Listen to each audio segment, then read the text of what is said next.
Everybody, welcome back to the channel and welcome to a new series here. I am very excited for this one. Welcome to a new series here for the 2008 season. This is the Superstar League of Racing. Some of the best from all currently mostly just American racing series, but looking to go global here in the future. But some of the best are here, ready to race in equal custom-made cars provided to us by Pontiac. Man, I'm excited for this one. This is gonna be fun. We are kicking off Speed Weeks with a brand new series that has a lot of hype behind it. And yeah, we're at Daytona. Although this time we're at the road course. We are back at the road course. The road course has been revamped, updated, along with the track itself. As you can see, the track is a lot darker now. It's because it has been repaved. And so that being said, this will be sure to be an interesting race. But let's look at our lineup of drivers here as we start to bunch them back up, double file. Elio Castroneves, an IndyCar star, is on the pole. Starting to his outside is the 11 of Scott Sharp, another IndyCar guy, and Scott Dixon in the 9 car, another IndyCar driver.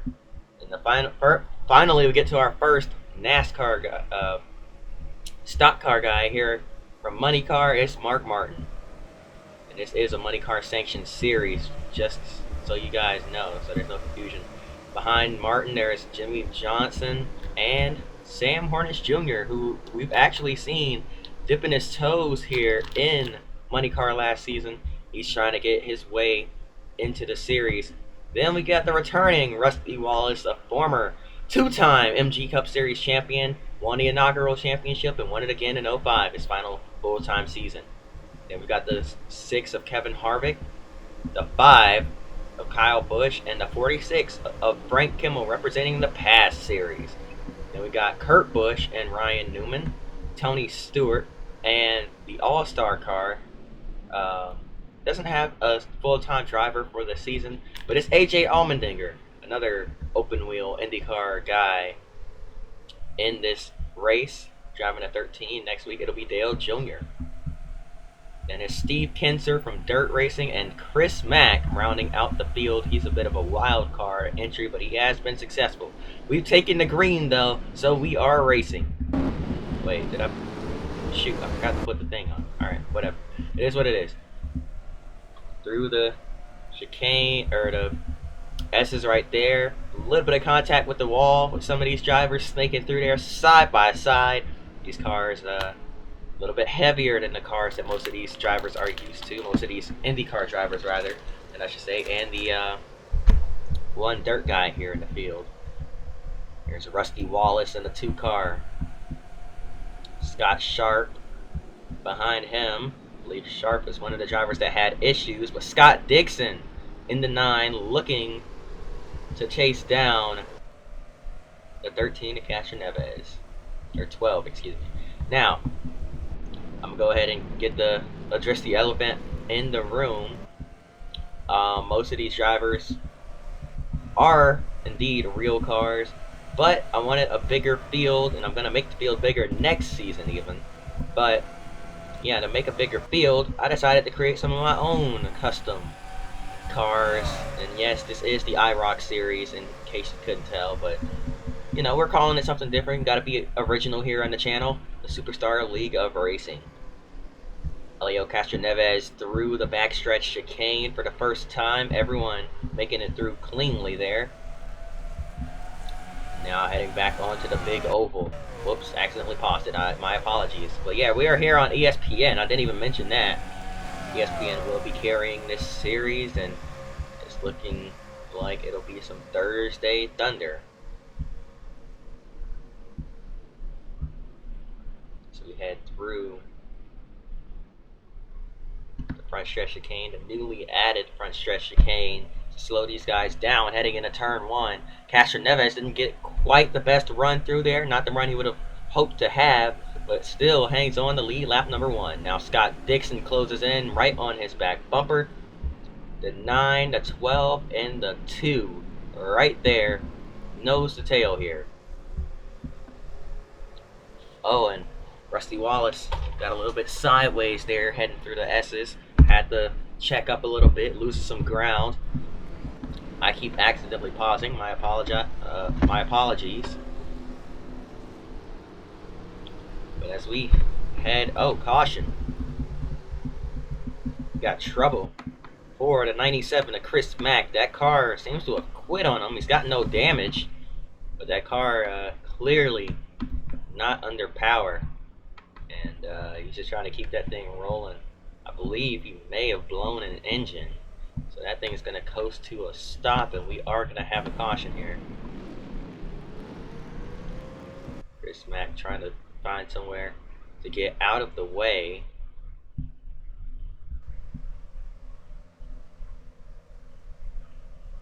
Still staying on the racetrack for now, but definitely a tough break for him. Not how he wanted to start this off, but luckily this is all just for fun. It is for points at the end of the day as well, but it's just for fun. So, he doesn't really have much to worry about, but he's not full-time in the MG Cup Series or really anywhere this season, I don't believe, unless they've got some plans that haven't been announced yet, but we'll see.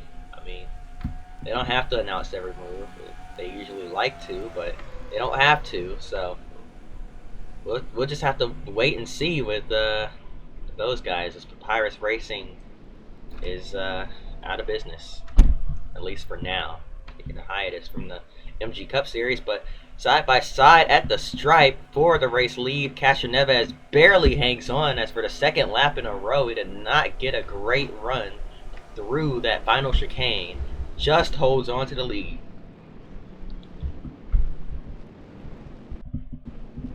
Chris Mack does come to a stop off the racetrack there. Gets a tow back to pit road. He'll be done for the night. Gonna go ahead and jump back into this one here. The field is now double filed once again. I was considering having single file restarts for this season, but there's so little cars on the track, I doubt we'll have to worry about anything. Kyle Busch, a couple cars curb hopping back there, especially that inside line. Didn't get a great run. The green flag is back out. The flag man controls the start of the race, not the leader. And Scott Dixon just so happened to be out in front when the green flag dropped. So now, side by side for the lead heading into turn one. Castro Neves with the run through, shortest way around the track. He's on the bottom, and he's going to get through there. Scott Dixon has to check up big time to avoid a wreck. Oh, and we got contact. The 4 of Ryan Newman gets spun, and he's in the grass. Scott Sharp also affected by that. He gets back rolling again. AJ Allmendinger side by side with Sharp there. Further up, Dixon trying to recover. Clearly faster than Castro Neves. Just got shuffled out 3 wide there as Jimmy Johnson worked his way through. He's in the 4th place now. Rusty Wallace still hanging on to 3rd. But how about Kyle Busch? He snuck his way up to P2. Does he have anything for Castro Neves? He might have a shot here down or through 1 and 2 and down the back straightaway, because this is a drafting part of the track. Big high speed section, flat out wide open. The draft will help, but I don't think he's close enough.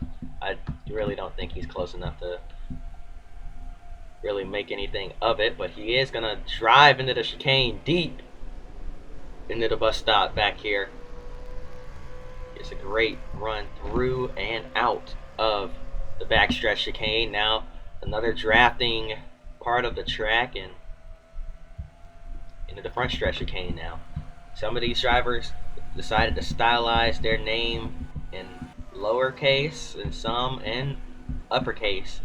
Now Kyle Busch, since he's the younger brother of Kurt, He's got the lowercase lettering on the side of his car, and obviously the color scheme to match what he drove last season. However, it also kind of matches his new car. He's going to be driving the 18 this season. So that's interesting. It will be sponsored by M&M's. So yellow and blue for Kyle Busch.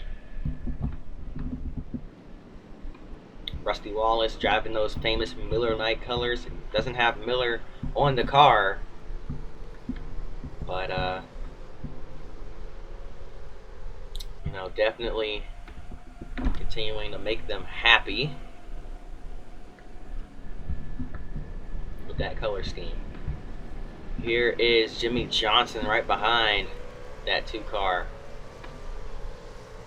just trying to get something, anything going, but can't quite.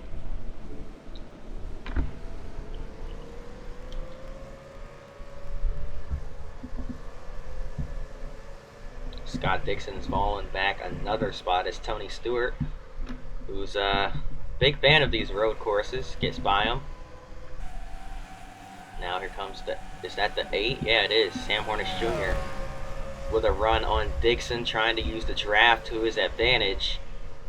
Now Hornish has a little bit of experience in these style of cars, so he's going to try to use that to his advantage over Scott Dixon.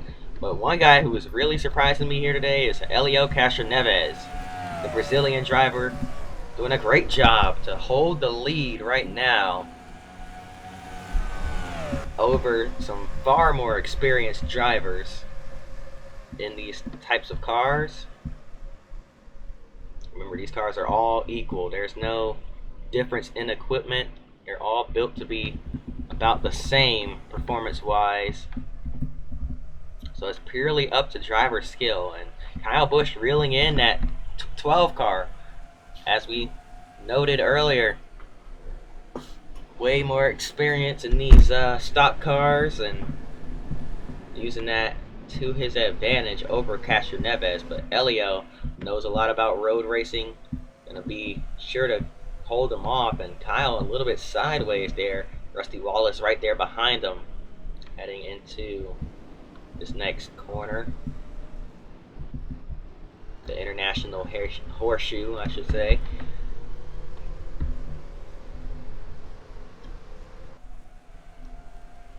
And now through that left-hander into the West Horseshoe.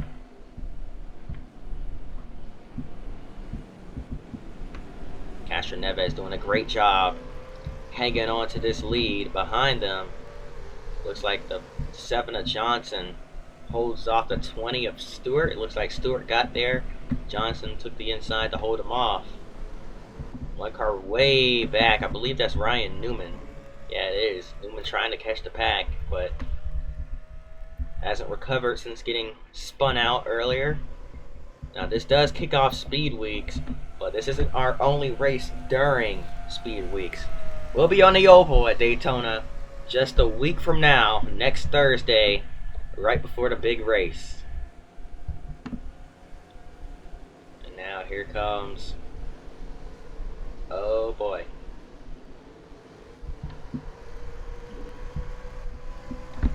Hornish, Kinzer, Harvick.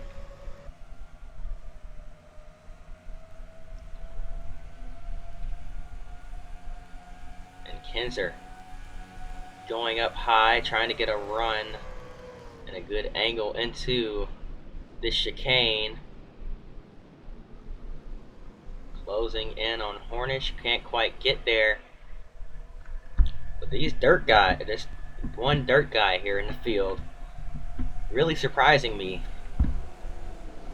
as he's doing pretty well, especially on a road course, considering they don't have road courses on dirt. Here comes the 6 of Harvick, though. Just way too experienced.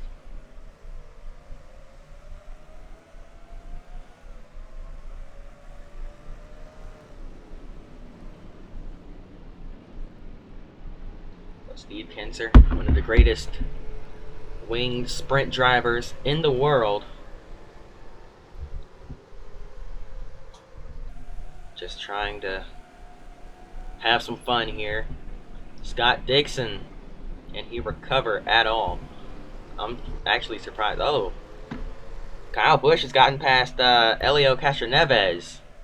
Busch trying to run away with it now. How about that for the young Kyle Busch? A lot of people were wondering whether or not he deserved to be invited here. I think he's going to show that he does. Equal equipment. The number that he drove last season, however, but we can fix that next season.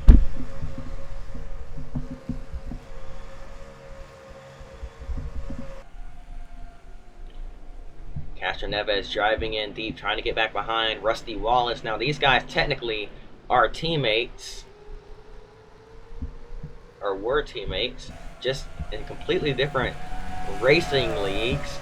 Is Castroneves an IndyCar guy? Obviously, Wallace a stock car guy. Both for Roger Penske though. And Penske guys going at it once again here. Kyle Busch just driving away Rusty Wallace, trying to hold off Elio Castroneves. Here comes Elio with a run down the front straightaway, heading into turn number 1 once again. Kyle Busch has no worries, but look at the pack behind Rusty Wallace. He's holding all these guys up, and with 2 laps to go, you gotta imagine they would get a little bit aggressive here. And a little bit too aggressive. Castroneves and Johnson both sideways there, heading through the S's and now enter the International Horseshoe.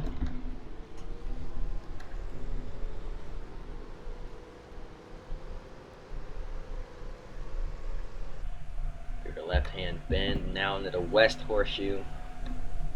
Heavy braking zone once again. Cars everywhere back here trying to make up some ground. Dixon didn't get a great exit. That allowed Harvick to try and sneak up on him there, but Harvick didn't get a good entry into the corner. Dixon with a great exit. At least it looked like he had one for a split second. They're going to try to carry that momentum now through oval turns 1 and 2 and get the run on Tony Stewart as we go on board.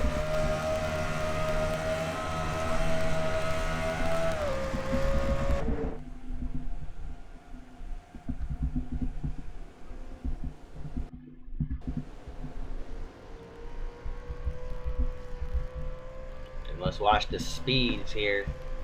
So Ryan Newman's only at about 150. We're getting back up to speed here. Gonna hit 150 heading into this chicane.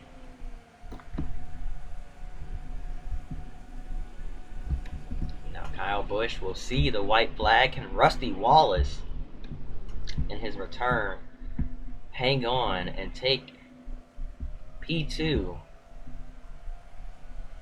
as we take the white flag now? Elio Castroneves right there behind Rusty.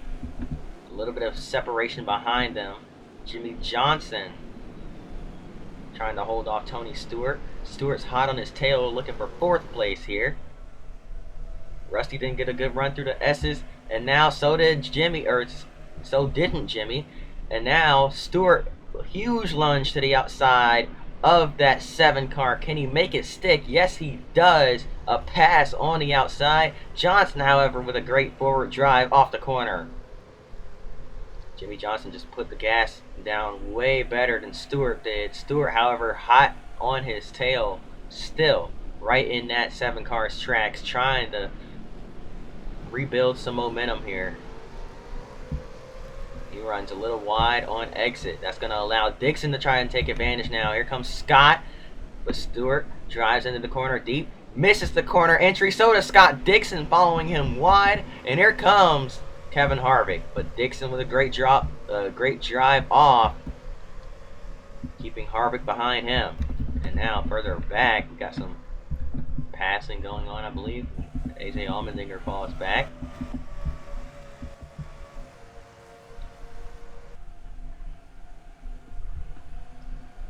Here comes Stewart looking to the inside, entering the bus stop for the final time. Doesn't get a great run out of it though. Harvick, what's he trying to do? He's going to try and arc down, entering the banking, and try to get a run on that 9 car of Scott Dixon for the final time through oval 3 and 4 into the front stretch chicane for the last time here today. Out front, it's all Kyle Busch to take the checkered flag and win from the Daytona road course, and these guys are all going to hold their positions coming across the line. What a way to kick off Speed Weeks and to start a new series here on the channel. But that's going to do it. I hope you all enjoyed. If you did, hit that like button, subscribe. We'll see y'all next time at Daytona on the oval this time. And until then, peace.